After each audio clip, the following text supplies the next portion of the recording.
Welcome, welcome, welcome. Another episode. Keeping it orange and blue. I'm Ryan Stroh, joined as always by the even Kevin Ducey. What's happening, Kev? Not much. Give me 1 second, Ryan. Oh yeah, no problem. Hey, that's a beautiful picture of the Chief.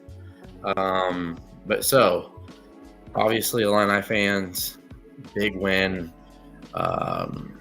Sunday against Mizzou, 80-77. That's two straight bragging rights victories. Obviously, a lot went into this. This was, obviously a back and forth game where I think it was pretty clear, Kev, that Illinois was the better team, but the discrepancy, I think, in fouls and the time of the foul situation, plus Illinois' turnover problems, Kevin, are still kind of hindering, I think, a well-oiled machine that Illinois can be.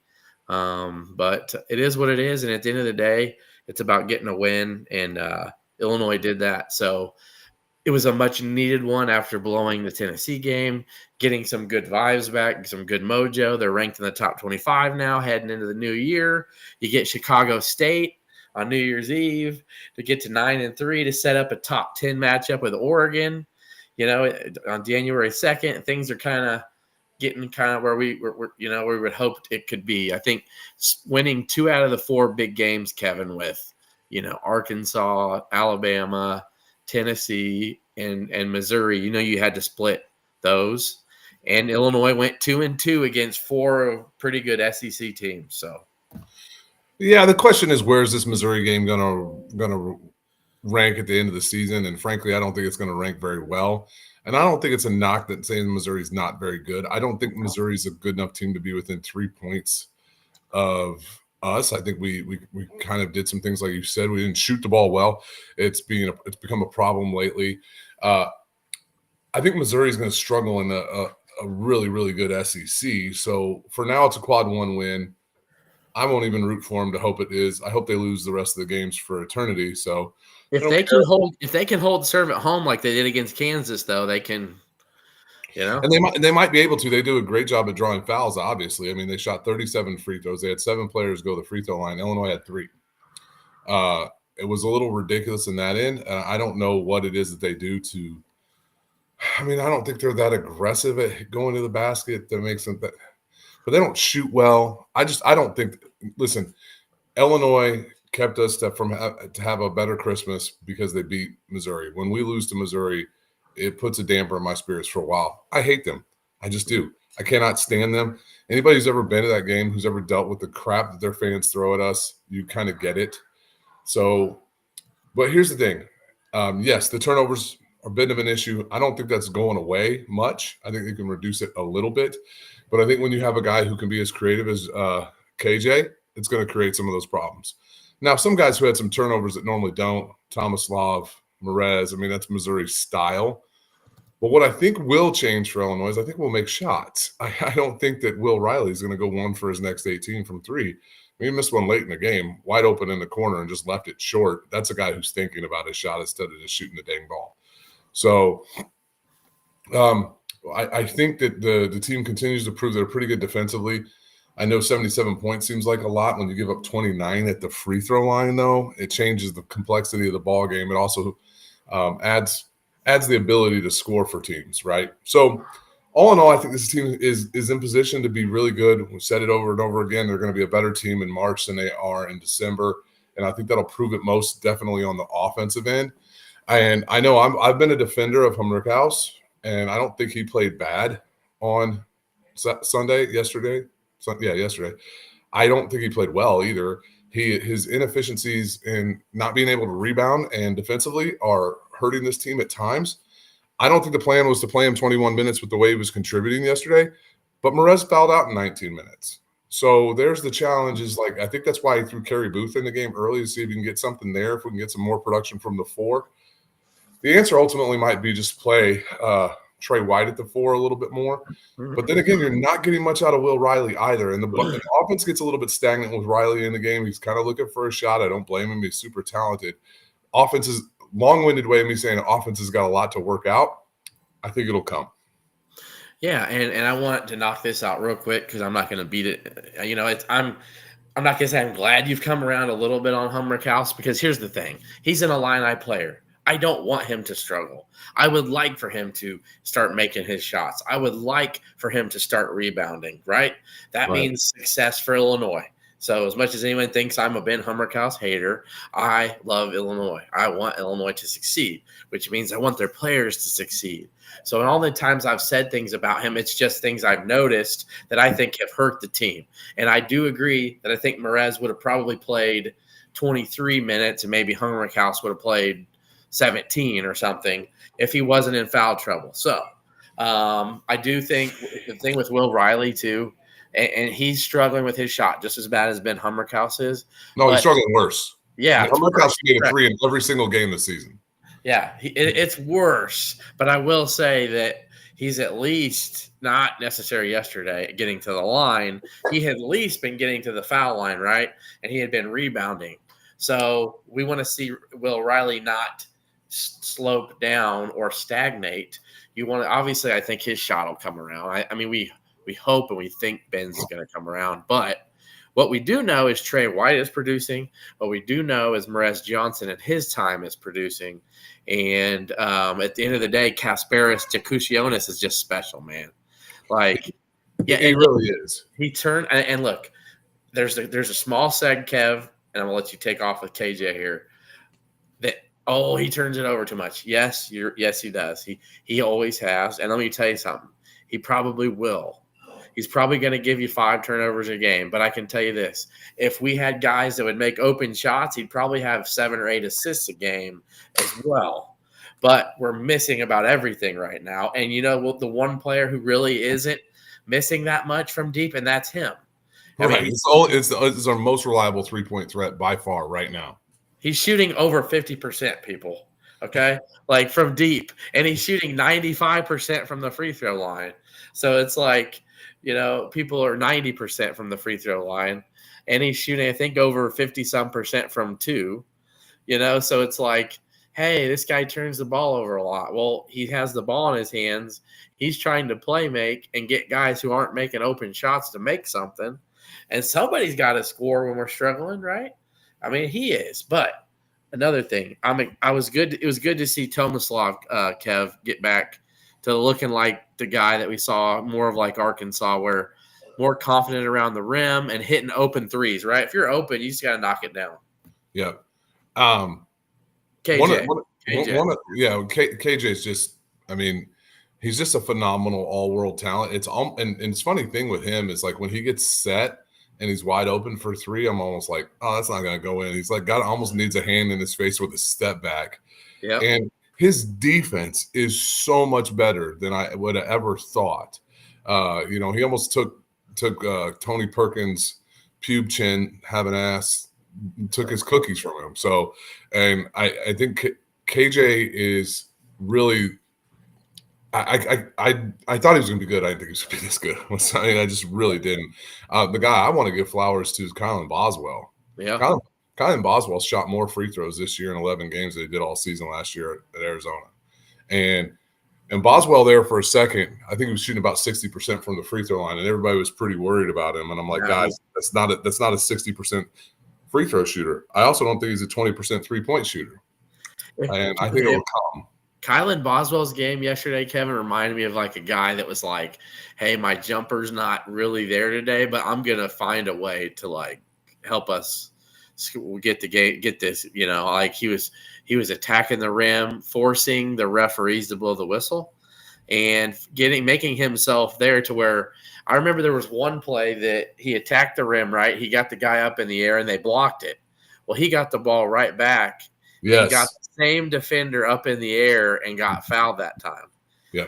And went and made both free throws. So he shot something like 38, 39 free throws last year at Arizona. He shot 26 the last 3 games. He's 24 of 26 in those 3 games. So that's a player because of his skill set, because of his size, because of his quickness. And when I mean his size, I mean it's like he's built like a running back. His thickness is that he can find ways to get to the free throw line, and he's pretty crafty about finding ways to get fouled. He can be our second leading scorer. And when his 3-point shot starts falling, it's going to change the dynamic of a lot that's going on. He hit one yesterday, and Trey White got called for an offensive foul, legal screen. Might have been a little acting job on Missouri's part, but I mean, he's another guy that he needs to stop thinking and just fire, right? Yeah, let it rip. But right now, his defense and what he's doing, he's our second most important player. And then the other guy who's really, right now, I think we got 4 guys you can pretty much count on, and it showed its head in the last 3-4 weeks or so, and that's obviously KJ. It's obviously Tomislav, we've talked about. I don't care if Tomislav gets you 15 or not. He's going to get you 10 boards. I mean, he does it almost every game. Even when he doesn't play well, he's going to get you 10 boards. Trey White and Kylan Boswell. And Trey White is the guy we haven't talked about just consistently. I mean, that and one after they go on an 11-0 run was huge. So that's a big thing for like this team. So now if you get the maturation or the growth or the game slows down at this level for a Ben Humrickhouse or a Will Riley, and then you got the motor guys and Merez and DGL, all of a sudden you got an 8-man rotation that is really, really highly effective. And I think it's going to come. And throw a guy like Jake Davis, who is going to rebound, he's going to defend, and he's going to hit open shots if you really give him one, Right. Yeah, he's going to stick his nose in there when he needs to. I thought Kerry Booth was fine in the minutes that he played. He just wasn't in very long. And even though, I'm going to be honest, though, Dre Gibbs-Lawhorn played really good, I think. His plus-minus was bad, but I think that's an unfair look at him. I thought what Dre did in this game that I was really impressed with, and I want to see more from him, was the probing. And getting to the rim, because when he can make defenders react to him, it opens up a lot. We don't have a lot of guys with that ability to really drive the ball and get to the rim. It's KJ and Kylan and then maybe him. And I'd like to see Dre do more of that. Of course, him making a 3-pointer early in the game gives him that threat. People got to come out on him, and so then he took it to the bucket a couple times. Really like that. But I will say this though, DGL there was like that one, he didn't box out Tony Perkins on that putback dunk. Oh, that was on DGL. I was trying to watch it a little bit. Yeah, which doesn't look good, but at the end of the day, there's plays too where he's slapping the ball off guys' legs. He's diving for loose balls. He's hounding guys in ball screens. He's covering. He's helping recover. He's defensively. I'm not really worried about him in one-on-one situations. I think it's more of like off ball stuff or long rebounds. But offensively, he had a beautiful little that shot he hit in the lane. 10-foot turnaround, yeah. Yeah, that 10-foot turnaround was nice, man. You can't teach that. So, that's just skill right there. And the fact that he was running the floor there, that set up for the layup, yeah, for the layup finish. He had 7 yesterday, and he didn't play a ton, but I think he definitely made he had an effect on the game. So I think that's where Dre needs to put his nose down and keep grinding. And I think, he's going to do that. But he's going to have moments where, you're going to make big shots, and he's going to need to make some big shots. So, I think this game was big though, just for that mojo, the momentum going forward. Definitely good for the resume too. And while I know you may not think that Missouri's going to be a quad 1 win the rest of the year, I still think it's going to be a win, probably quad 2 at the worst at the end of the year. Yeah, their schedule is going to be so daunting in the SEC that even if they go sub 500 in the SEC with a 10-2 non-con, and a win over Kansas, they now the rest of the other 10 their 10 wins, they don't have any good wins outside of Kansas. But if they could go, a little bit under 500 in the SEC, they could make the tournament, and that's. Yeah. On a neutral site, that's probably pushing a quad 1 win. It might stay a quad 1 win. If they finish like 19-12 and they're they might be top 50-ish net wise in the SEC. We'll see. The Arkansas win still looking pretty good. But you may anywho, the team that could be 10-1, it is 8-3. But so much ahead here with the Big Ten. Season progressing. Like I said, they got Oregon January 2nd, which Oregon's number 9 in the country right now with only, I think they're 10-1, something like that. Yeah, lost to UCLA, right? Probably going to be 11-1. Yeah, on the last second bank 3-pointer. Beat Bama. Beat Bama, beat Houston. So Oregon's got it, but I like the matchup with Illinois. So I'll say that again. We'll talk about it more as it gets here. But so for all you folks tuning in, watching here, Nathan Dersch, Jake Davis reminds me of Lucas Johnson. Yeah, a little about 3 inches shorter, but yeah. Lazy Brad's teams are always an offensive build to March. If we can continue to be a top 15 defense, this team will be a beast. I think it's a beast right now, but I definitely think it's going to get better. And of course, Sean Garner. Yes, the Cowboys were eliminated. So were the Bears from the playoffs because the Eagles couldn't hold a big lead against the Commanders. Anyway, so moving forward, Illinois is off till the 31st. It's the 29th. Oh, it's the 29th. Great. 29th. So that will be – is that Sunday? A Sunday? That's a Sunday game, right? Yep. Against arguably the worst team in college basketball. So guess what? Here's a game. We should see a lot of DGL. We should see Merez getting a lot of minutes. Kerry Booth. Guess what? Ben Hummerkaus, get right. Take some shots. Let it fly. Absolutely. I said, let them fly, man. And Will Riley. I'd say if I was Brad Underwood, I'd tell both those guys at least 8 3-pointers apiece. I want to see you take at least 8 today. If not more. So just you got to see him go through the basket. Now, moving forward with that, anything so far with this 8-3 Illini team that maybe you want to see them do better, or maybe something that you're really impressed with that you were surprised with? I'm shocked they're as good as they are defensively. I'm looking at this 8-3 through this portion of the schedule. 9-2 would have been acceptable to me. So the one loss I'm sticking in my craw is the Northwestern game. I think we could have beat Tennessee. We know that. I didn't expect to beat Bama. So as we move, 8-3 with wins over Arkansas and Missouri and Wisconsin at this point in time, it's okay. It's okay. That's a pretty good Wisconsin team. I'll say that. It's not. Right. They're good. They're not. Let's not sit here and be like, oh, they almost lost to UT, Grand Valley, blah blah blah. They're 10-3, and they've got some good wins this year. So It is what it is. No, I think Illinois did what it needed to do for the non-con. We'll be 9-3. And then we move into, we got to go out west. We had a West Coast swing, go play Oregon, go play Washington. Should win at Washington. Oregon will be difficult. I don't know how much the fans are going to be invested. I don't know how many fans are going to be at the Rose Bowl instead. So we'll see. It'll be nice to see. Yeah. It'd be great to get that win. The challenge with the Big Ten is going to be like this. There's not a lot of quad one wins that you can get at home. There are not a lot of teams that are going to come to Champaign, come to the State Farm Center where you can get a win and log a quad one win. So Illinois is going to have to find a way to get some road wins in this conference, as any team wants to do to win this conference. Conference is still wide open. I know Oregon's at the top of the rankings. They're not. This is it. And this is it. This is it right now. Oregon's the only, besides Illinois, I think it's Illinois and Oregon are in the top 25 in the net, right? That might be right. I know that. No, Maryland is for sure, because Maryland does what Maryland does they did the Big 12 net manipulation this year. So yeah, that's right. They get a bunch of cupcakes and pound them and just beat the dog piss out of them So it's helping that. I was looking here. I'm going to pull this up right now. I think, and Illinois actually does host Maryland this year at home. Oh, that's a loss. Oh, stop! We don't beat them. We lose those. Yeah. So Maryland's number 8. Illinois is 15. Illinois is 14. Oregon's 15. UCLA does come to Champaign as well, and they're number 20 in the net. Ohio State comes to Champaign. They're number 22. And Michigan State and Michigan are in the top 25 right now currently.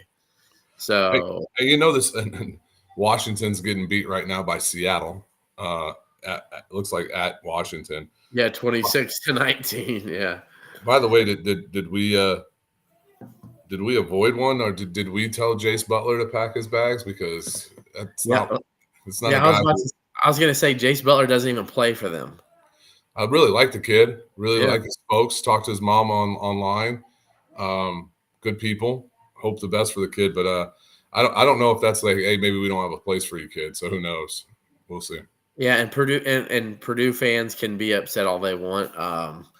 Here's the thing: they They beat Alabama early at home. That's a young Alabama team, and that's a hostile environment in Mackey. I think Bama could have easily won that game. They didn't. They pulled it out. They also beat a game Ole Miss team on a neutral floor in San Diego.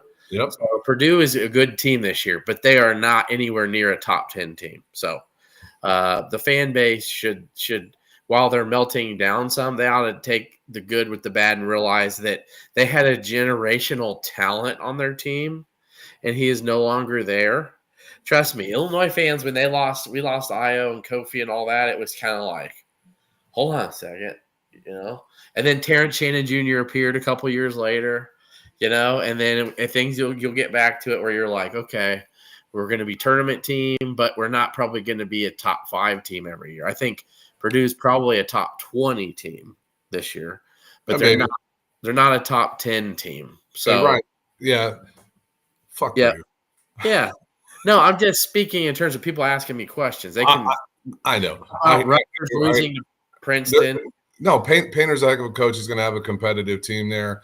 But there's some other weird things going on in the conference. Rutgers lost to Princeton. Rutgers is 7-5. That's a team that's not a Steve Peichel team. That's a team with 2 superstars, and I don't know what the hell else they do. That's a weird team. And I think Peichel sold his soul to get these guys to be like.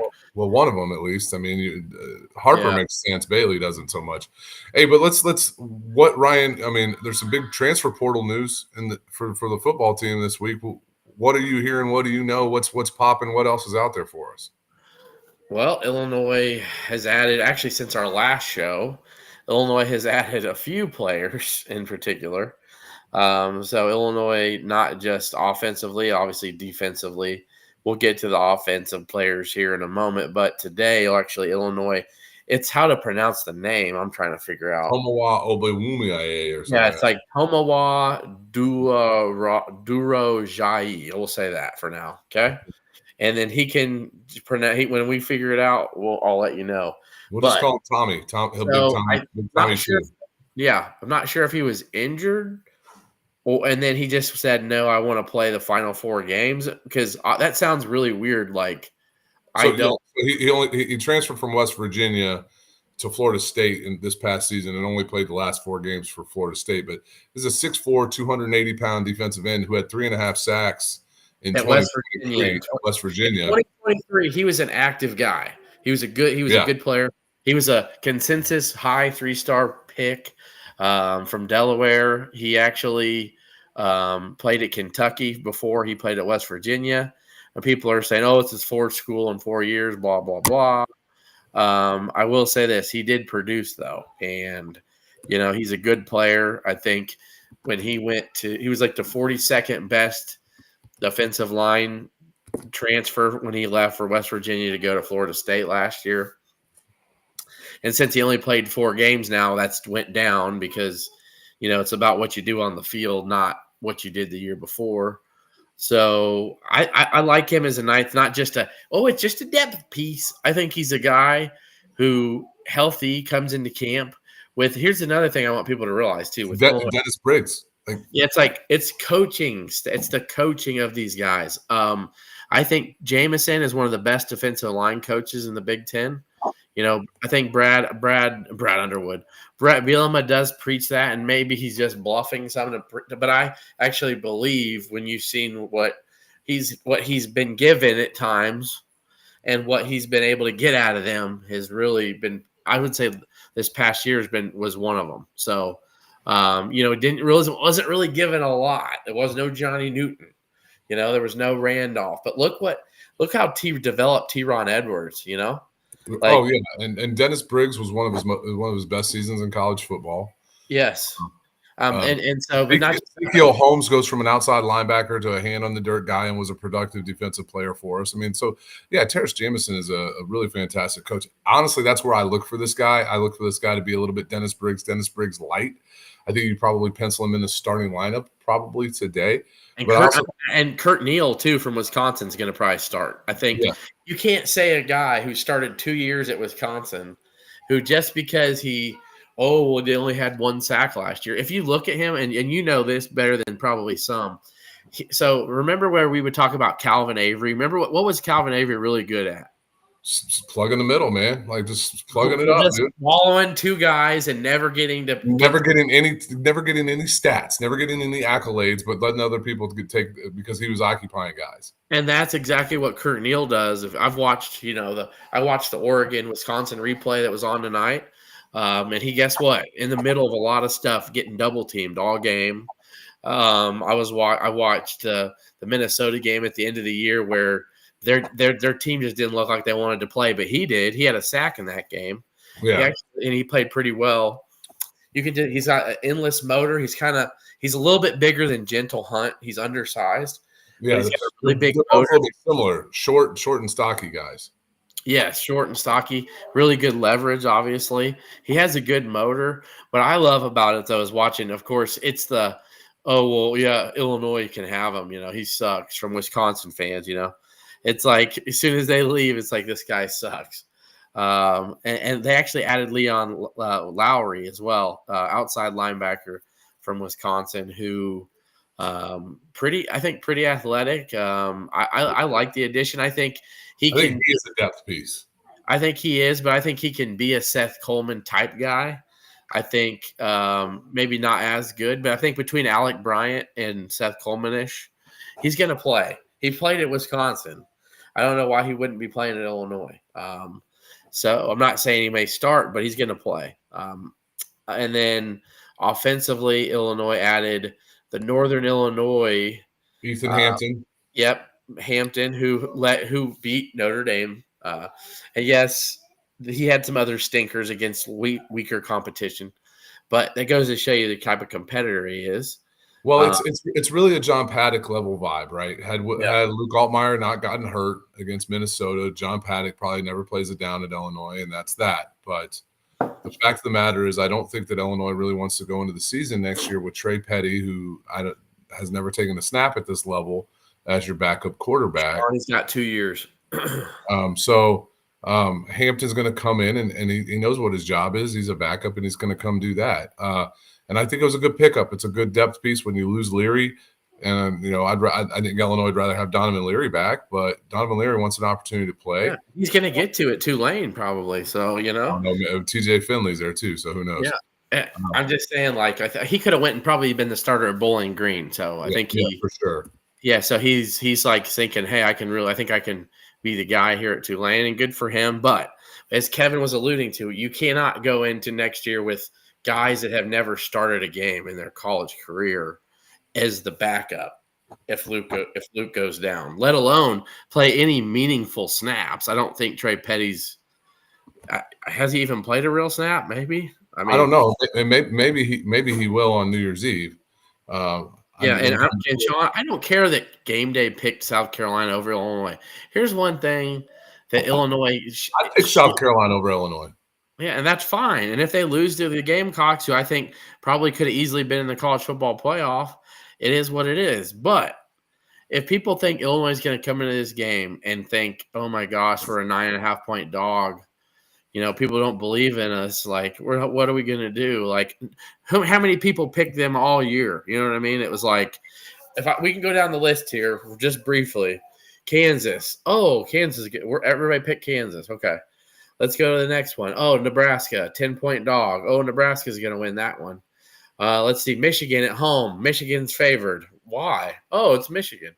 Okay. Rutgers. Well, Illinois has a better record. It doesn't matter. Rutgers. We're going to pick Rutgers. It doesn't matter. Illinois has been dogs many times this year and came through. Against the spread, Illinois was pretty damn good this year. Yeah, I think we'll get more into that game next week. I do want to talk about Justin Bowick. Oh, yes. I didn't mean to get off topic, but when I get all these questions, I'm not going to answer 5 of them at the end. Squirrel. Man, I'm excited about this pickup. So he's a transfer from Ball State, started at Eastern, 6'4", 200 pounds. In 4 games, I believe, that he played in, he had 389 yards and 4 touchdowns this year. Got some nice highlights of him too. He did. It was against Miami of Ohio. Like he put on a show against them. Yeah, and then against Buffalo, he had a beautiful diving touchdown catch in the end zone. Yeah, I don't know. I don't think he's a burner. but I think he's a capable big target to add to this team. That a reliable guy. He's And bigger than Colin Dixon. I mean, yeah, and Colin Dixon's a big guy. So yeah, he's taller. yeah, Colin's probably a little thicker. yeah, and he's got really good hands. If you notice that, like he Mm-hmm. can make he can dive and make catches. You know, he's really good possession. He's a possession guy. Yep. And So that's a good. Yep. So we still, I think they're going to kind of hope that Malik Elzy makes the jump and becomes the guy over the top. Him or Ashton Hollins. So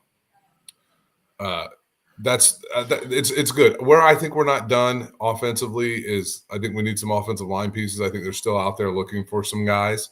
But David Bludgeon asked, how many players could we get with another year? Right now, honestly, there's two guys that have been rumored who could stay and play another year. By the way, Ben Humrickhouse can play another year. I know Illinois fans get really excited about another year of number 3.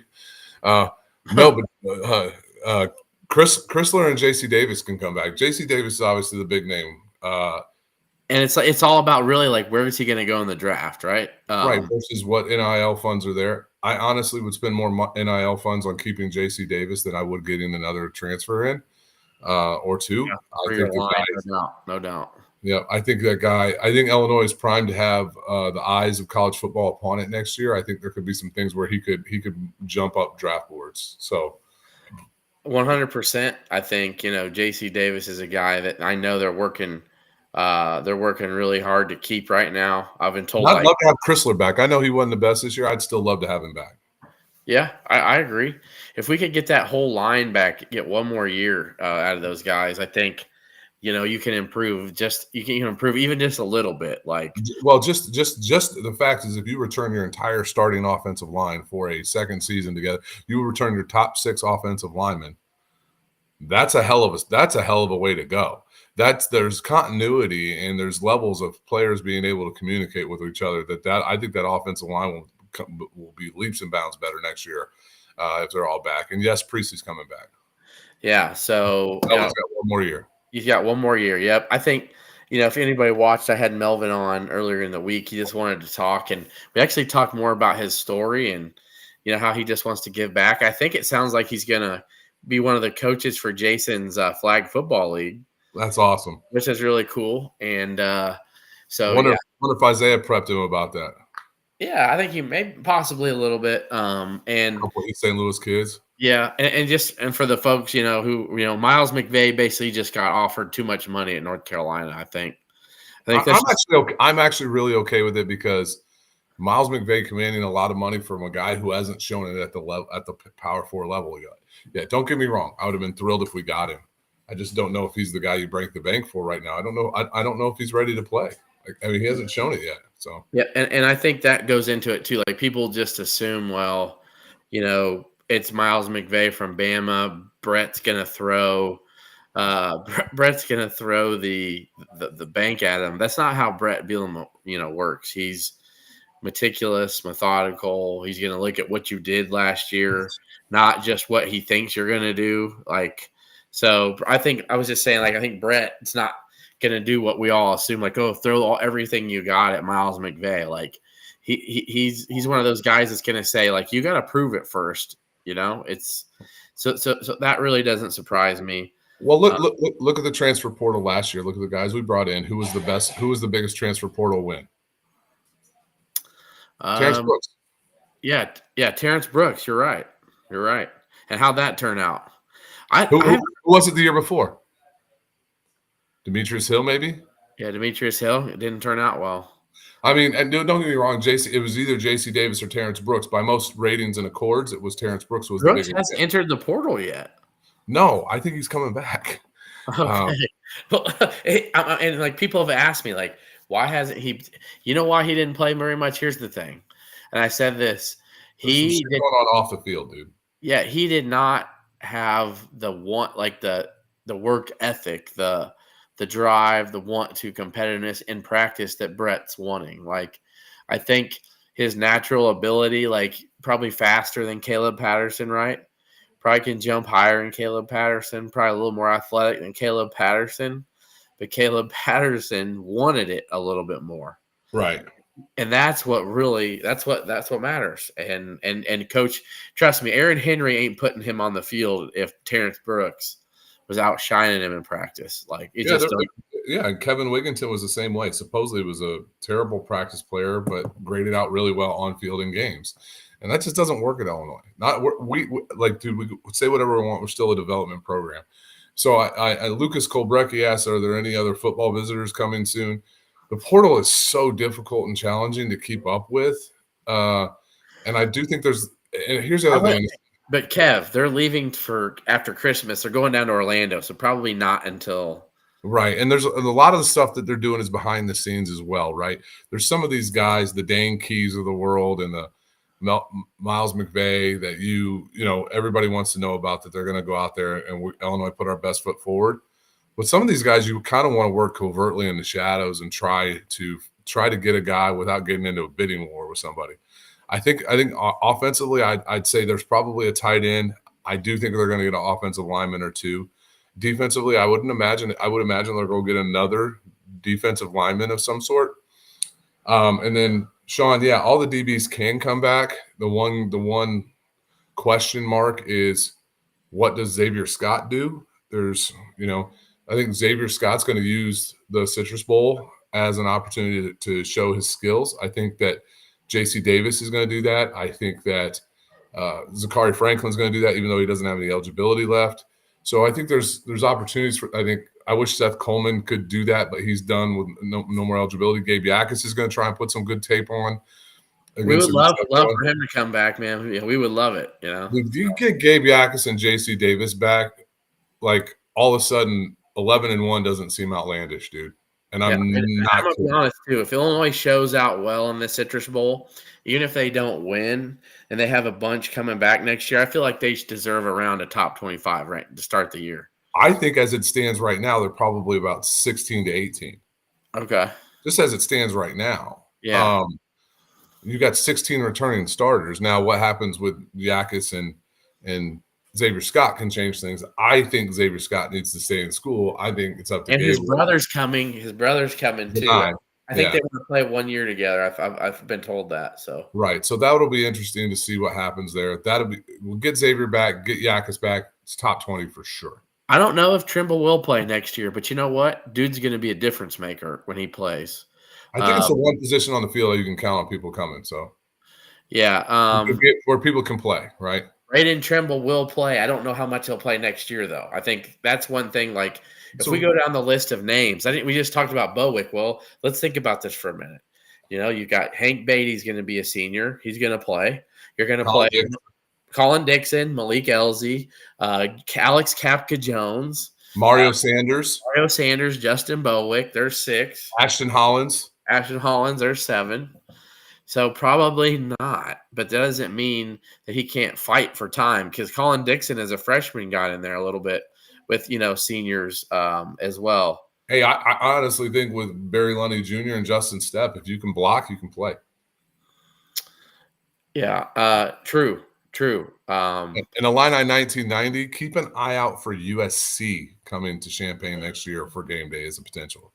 I think it's September 27th. It's 4th game of the season, maybe 5th game of the season. If Illinois can handle business at Duke and at USC, then Ohio State right now. We should have talked about their schedule. We can talk about that next week before the actual game. We'll talk South Carolina Citrus Bowl. The Illinois football schedule, I like how it turns out, man. I think it's good. Yeah, I do too. Adding it, USC is going to be 4-0 when they come to Champaign. Illinois will be 2-2, worst case scenario. We got at Duke, at Indiana. I think Indiana's losing so much. I think Illinois could be easily 4-0. 3-1 or 4-0. Yeah. That could be a game day. And why would Trey Petty get snaps in the Citrus Bowl? Why wouldn't he? It doesn't hurt anything. Let's say South Carolina's up 14 with 3 minutes left. Why not? Or you could run some special package to get a guy, because bowl games don't matter. And he's now, as of today, he's the backup quarterback. So that's the reason why he would get snaps. So, all right, let's go to final thoughts here. And please, if you haven't subscribed on YouTube, please do it. We appreciate you. I know this was a Merry Christmas Eve episode, so we do appreciate all of you guys. Kev, I'll start with you here for final thoughts. 2 nights before Christmas. Yeah, first off, I just want to tell everybody I'm really thankful and grateful for the folks who tune in. It's just a lot of fun. Obviously, Ryan and I don't get paid for this, and No. all right, love to. That's why I get to get those subscriptions up. But I just appreciate everybody. Want to wish everybody a Merry Christmas. But I also want to tip my hat to a kid who we've been following for a really long time. We've known about him since he was in 8th grade. If you follow college basketball recruiting at all, because he was a local kid, and I just am just really impressed with Kylan Boswell on a multitude of levels. Kylan did not start off very hot. He was getting some slander here. He has been so phenomenal defensively, and his offensive game still isn't coming around, but he figures out a way to be productive there by getting 11 points at the free throw line. He grabbed 9 boards. He's tough as nails. He really is Andre Felice with a better jump shot and a little bit better handle. I think his offensive game is going to continue to improve, and I just want to give that young man his flowers. I'm just really impressed with him. I watched the game yesterday with my brother-in-law, who's a big basketball fan. He's from Texas. He loves the San Antonio Spurs, and he just kept going, 4. The guy just makes plays. And I was just like, yeah, because I told him, he asked me he doesn't watch much college basketball. I told him to watch 32. Thanks, Brandon. Appreciate you, man. Potty mouth. Brandon B said, Merry Christmas, Kevin, your potty mouth. Christmas Eve, thank goodness for an extra day at church. You could never be the Bears coach. I went to church yesterday twice, and I went to church today, and I'm going to church tomorrow. So, yeah, I need it. The Lord needs to put a Kevin's stamp on the tongue.